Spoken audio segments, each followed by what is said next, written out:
In this lecture we would like to continue on the topic, that is phase transition.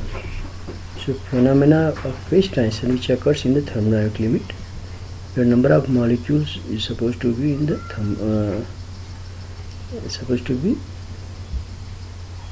about infinity, comparable to very large numbers or Avogadro numbers. The volume of the gas is also very large, such that number density of molecule is fixed, and you can expect phase transition in a space that is the space dimensionality is greater than or equal to 2. So we have first order phase transition. In our earlier lecture we discussed about first order phase transition, where phase boundary which separates two different phases. Say in the case of water we have solid phase differentiating, so a phase boundary separating solid to say liquid phase, or solid to say gaseous phase. So onto the phase boundary both solid and liquid phase or solid and gaseous phase will coexist, and so in that respect it is a fluctuation about at phase transition. Near the transition point there is a fluctuation, system fluctuates from one phase to another phase, and this phase transition which is defined using latent heat, and it is therefore first order phase transition. And it is because the first order derivative of your Helmholtz free energy with respect to some control parameters, say either temperature or say volume. Say with respect to temperature you will have entropy, or with respect to volume you will have pressure. Okay. Or say with respect to pressure you will have volume. So there is a jump in entropy or jump in volume. Your volume of your material from one phase to another phase will have certain discontinuity or abrupt change, that will lead to have first order phase transition. It also corresponds to latent heat. So in this case transition point is having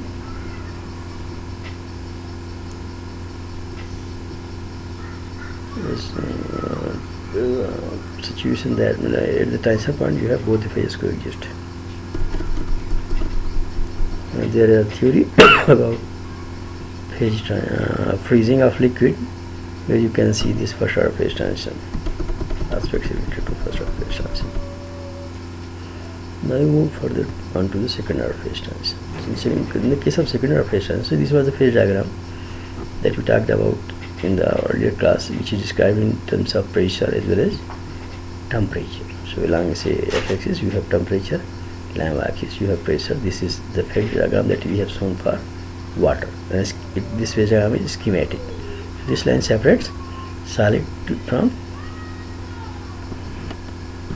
vapor phase or gaseous phase, and this boundary separates this gaseous or vapor phase from liquid phase.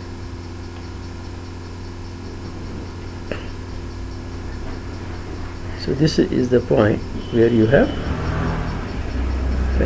beyond this point you have liquid and gaseous vapor phase. They are basically identical, and only at this point you have phase transition, that is second order phase transition. Below this point, for all this pressure and temperature values, you will have first order phase transition. Okay, so at this point you are having phase transition that is of the order of second order phase transition. In other words, second derivative of Helmholtz free energy has discontinuity.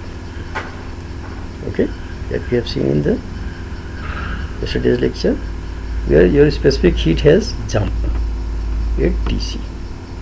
So at Tc there is a long length scale fluctuation, and your thermodynamic parameter has some strange behavior. There is some sort of criticality in the system, and in this case there is a long length scale fluctuation which is of the order of system size. So in this case you will have fluctuation driven phase transition, and both the phases cannot coexist as a transition point.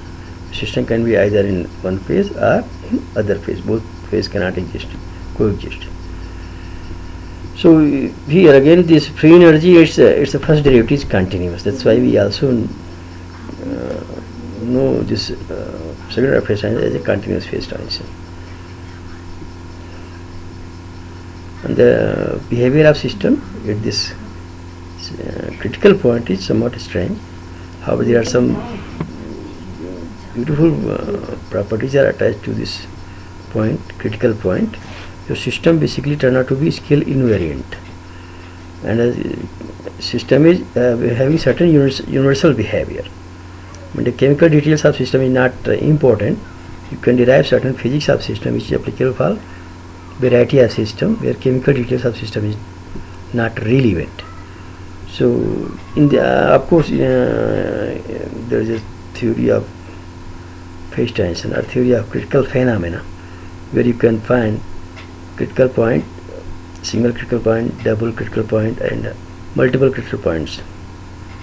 And this universality class of your system at TC, second order phase transition, you can define using two parameters. One is dimensionality of space and a number of components in your system that you have considered. The RG theory, which is applicable for such kind of phase transition. And in the second order phase transition, you have a obvious fact that you can notice is the symmetric breaking. The system in one phase have a symmetric has symmetry. Say high temperature phase is a symmetric phase, and when you move to lower temperature phase, when there is a phase transition, you may have possibility of symmetry breaking. That symmetry breaking will lead to have an order parameter into your description of system. We have another phase transition, that is hard order phase transition, that we can see.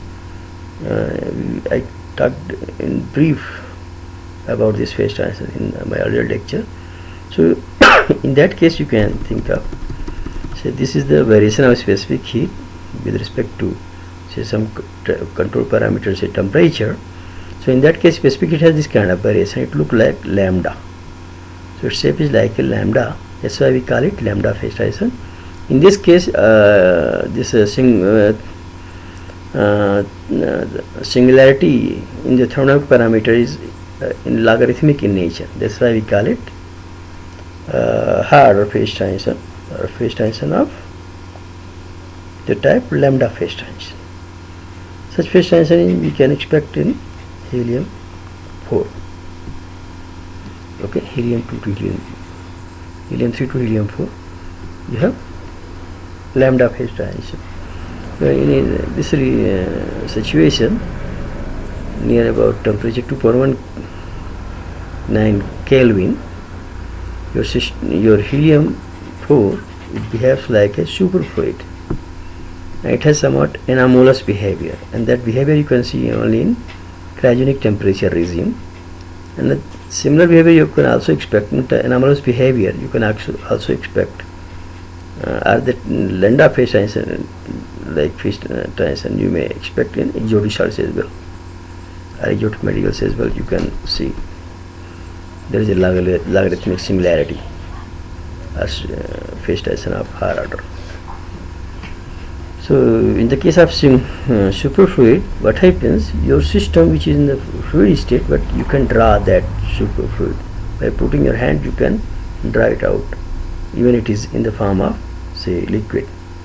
That is the strange behavior of your material in the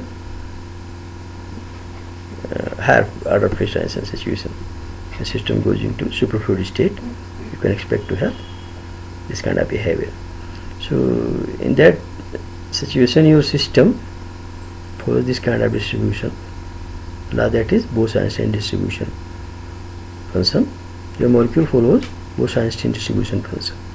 So this is what you have: f of E into probability of finding E energy state by your molecule governs with this parameter 1 upon exponential power of epsilon minus mu beta minus 1. Here beta is 1 upon kT and epsilon is mu. This term turn out to be 1, so you 1 minus 1, that is 0, 1 upon 0, that is infinity. Frequency of that space turn out to be very large. So your all molecules are occupying a particular energy state, So there is a superprobability possible. So using these kind of concepts, we would like to now move to aspect of phase transition. For that, we start with the simplest system that we can think of to visualize or to understand aspect of phase transition. We consider Ising model.